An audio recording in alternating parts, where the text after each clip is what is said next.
It caused a little bit of drama yesterday in Touring Car Masters. A few fellas found the Armco. Exactly, and I think the weather conditions really played into the hands of those incidents that happened, and because of that, there's obviously a couple of cars that won't be starting today. Yeah, there's a few cars that have had problems earlier on in the race that we've had here today. 13 turns.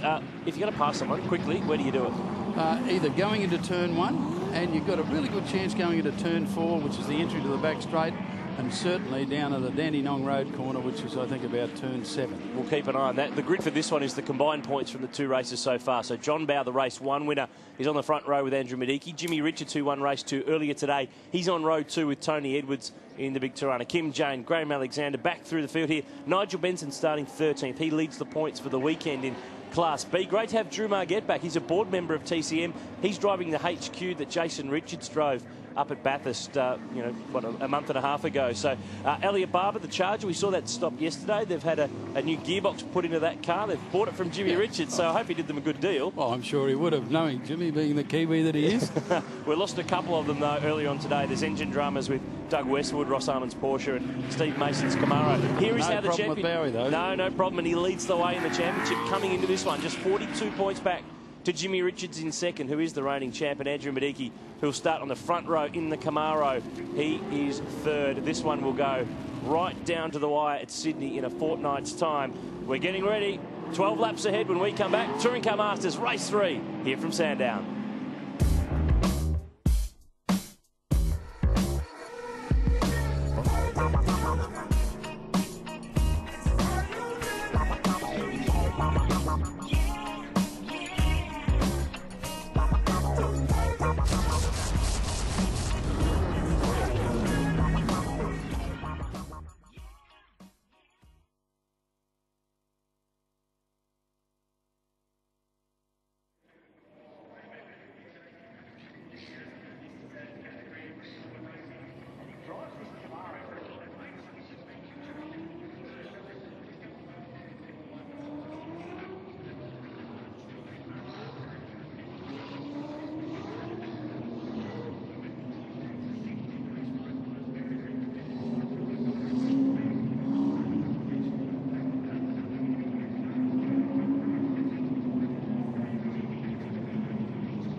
Young or old, they're on the fence here at Sandown, ready for Touring Car Masters, race 3 of the weekend. John Bowe and Andrew Medicki on pole here on Race Day Extra at Sandown. It is the perfect venue. Don't forget, in a fortnight's time, it's our big finale. The Sydney Telstra 500 corporate hospitality packages still available for the 3 big days of on-track racing. Of course, the 2 big nights of concerts as well. So certainly one to keep in the back of your mind. Details there on your screen. So let's get ready to rumble. Race 3, Touring Car Masters. John Bowe leading the round, leading the championship. Can he get the Mustang off the line, or can Andrew Medicki wave the flag for the General? Well, it's not really the Holden General, it's the American General. It's GM. It's going to be... The start here is crucial for both the 2 front guys, because the fact that whoever gets the first corner first could well be the race winner. Oh, here we go, and JB's got the jump. Tony Edwards, the SLR 5000 Tirana, makes the stunner. Up the inside. He'll be second. Medicki's really lost out of this, and Bowe is a comfortable leader at turn 1. It's just what Bowie needed to get away to a good start like that, because I know that Andrew Medicki's car is really, really fast around here. And they've changed the diff ratio in that car since yesterday, DJ, because they found it was just running out of revs down the straights. They just needed to give it a bit more. Well, they needed to give it a bit more off the start, because he ducked that. He's back to 4th. Graham Alexander's 5th, but under fire from Kim Jane, who's driving the red XB Coupe of Eddie Abunisa for the weekend. And he's got past. He's up to 5th. Remember to... Oh, Jimmy's there. a bit, yeah. That's not normal. Not for Jim's car, it is. Medicki, though, lunging. 3rd spot is up for grabs. That's points. They all add up. It's the business end of the championship, and at this stage of the weekend, DJ, we should point out too that in each race, the top 3 finishers get an incremental rev penalty, so they lose a few revs, so it keeps it tight for the weekend, but no one told Bow. I don't think that's going to trouble him too much going into the next round at Homebush in Sydney, because it's not one of those places where you need a lot of speed, except you need a lot of car control. Well, he's got control of this race. 1.68 seconds. Look at this. Cam Tilley, the blue Mustang, covering the line on Alistair McLean, who was a real charger in the race we showed you yesterday. Bernie Stack in the gap. Got it done in the Camaro. Nice job.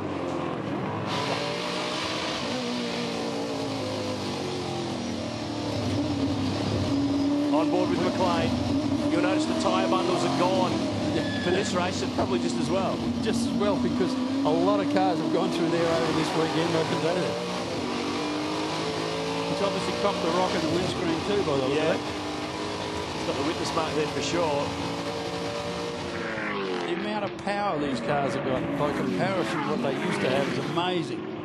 And the lap times that they're generating. Obviously, there's tyre technology, there's suspension technology. Don't be fooled. These, yes, they are old cars, but there are some more modern components and more modern technology in them. There certainly is, and I tell you what, they are just so reliable now by comparison to what they used to be. But the thing is, though, they're pushing the envelope. This has all got very, very serious in the last few years. Extremely serious. Cam Tilley, Mustang is through. Graham Alexander from Geelong in the big Monaro. He's under fire here from our camera car. Bernie Stack behind the wheel. These cars are basically a battle of the engine builders, because got to have brakes though. You can get them started, but you got to get them stopped as well. Yeah. And that's another area where these cars are much better than back in the day. McLean following Bernie Stack through this section here, which basically pops us out onto what is the original bit of circuit there with the old Peters Corner, where that used to be where the pits was. It used to be where the pits were, and not only that, but a car actually went over that fence. I think it was Len Lukey, and ended up in the lake. Well, McLean, here he goes. He's out of the tow. The Camaro's got enough, the 68 Camaro to the inside on the 70 model Camaro, and that is for position 8.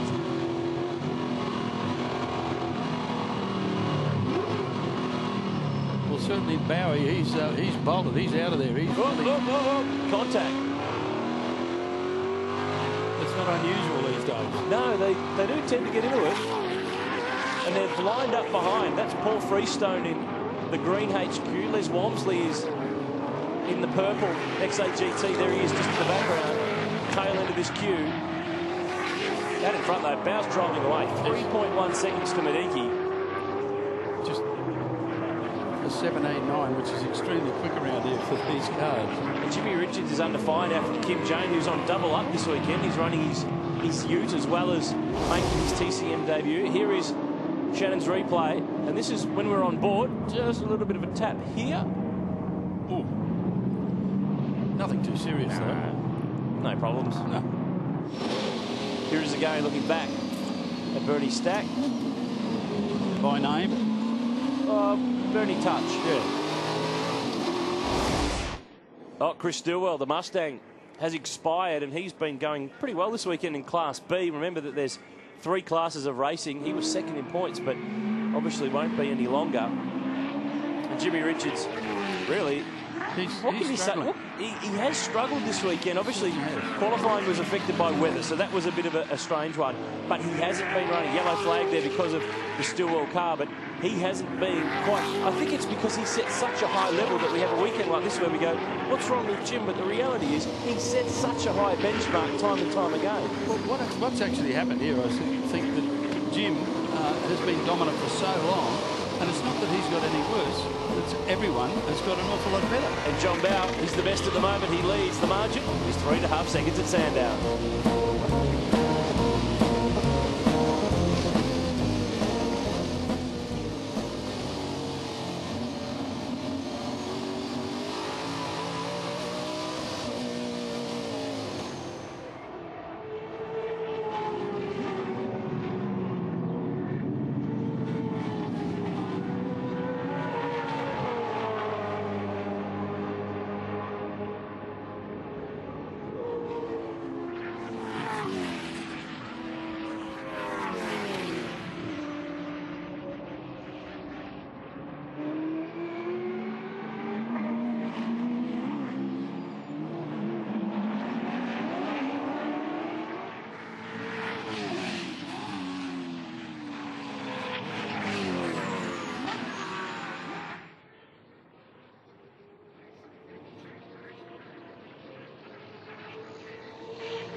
Sandown, it is the Heritage event at the V8 Supercars Championship, and we have got the Heritage category here.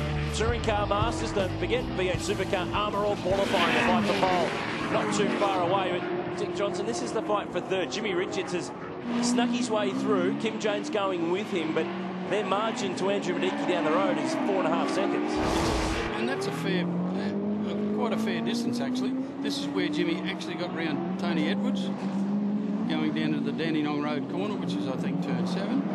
And Edwards just a little bit wide, and the Tirana was up and over the curve, and Kim Jane managed to pounce. So John Bowe leads the way, 3.8 seconds clear of Andrew Medicki in the 69 Camaro. Richards, Jane and Edwards we're looking at. Cam Tilley's next, then Bernie Stack. Alistair McLean, good timing, we jump on board with the 68 Camaro. He's 8, Graham Alexander 9, Paul Freestone rounds out the top 10. I just like listening to this stuff. Absolutely, and he's got a little bit more straight line speed, but just not quite enough to get up alongside, although this could be interesting if he stays there, but there's a right way and a wrong way, and I think that might have been wrong. As you can see, a lot of people have been through the dirt there, but not on this race. And you notice there to the right, new wall at Sandown this year with concrete wall there replacing the old Armco. That's a really important corner because it really does control the amount of speed your car can carry up this. Oh no! Medicki. Medicki in the gravel. He's in the bunker at Dandenong Road corner, second place. His handball to Jimmy Richards. And not only that, that has seriously damaged his championship. Yeah, that virtually crucifies him because absolutely. Bowe and Richards now 1-2 will just stretch the margin. With only 3 races and 1 round to go, safety car will be called. And it's certainly not all over for Jim yet either, I can tell you. Oh, no, definitely not. Definitely not. The spread of points is definitely not done in this championship for Medicki. That will sting. He's had 4 race wins this year, and he was on target for another good, solid podium weekend, but he slips down the timesheets all by himself, straight ahead. He's locked her up. Yeah. And not enough momentum to sneak out the other side of the sand. And he is buried. Run to safety car, 8 laps down at Touring Car Masters Race 3. John Bowe is the man who is dominating at the moment. He's on target for race win number 11 this season.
Well, this one is a sprint in the true essence of the word. The Petters STP safety car is back in the lane, and John Bow is on the loud pedal, nice and early.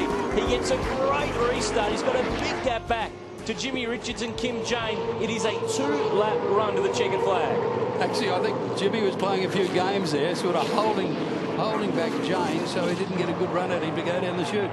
That Falcon's got plenty of straight line handling. Edwards is next. Look at Cam Tilley. He's got pressure. He's got Bernie Stack, and this car, Alistair McLean, right with him. And they've had a little bit of a chance now to cool off under safety car. They've had a chance to cool the tyres, and they run a control Hoosier that, talking to some of the drivers, it does come back to you over the course of a race if you just go easy on it. Well, that's what happens with tyres. If you lean on them too hard, they overheat a bit, and you know the grip just goes away. But with the safety car around for a couple of laps, it makes a huge difference. Down the back straight, Bow leading the way. Remember, 3-time Sandown 500 winner, twice with your good self, and once even in a Ferrari he was that good. And that race, remember, it comes back next year in September, where the 500 returns to its, I guess, its traditional home. Really looking forward to that one. But John Bow hasn't quite been able to drive away here, but knowing the wily Fox, he's got something stashed up the sleeve. I think he's feeling comfortable. The guy that's got to be worried, I think, is Jimmy Richards, because I think that he... Cam Tilley slowing. The Mustang's got a major problem. He's not even going to fight for position. He's going to struggle to get to the pits at this rate. He's going to fight for pit lane, I think. That's a shame. The pacer was barbecued on the Gold Coast. Kim Jane wants second spot. Showed the nose, but didn't have enough. The only chance he's going to have really is got to get a really good run onto the back straight. See, Jimmy pulls away too much there. This is where the Falcon sprints in its element, where it's a bit of handling stuff here. But he's pretty close this time, but if he can get a good run onto the back straight, he may have a chance. And that's what he's working on. Up wide, over the He's out the side.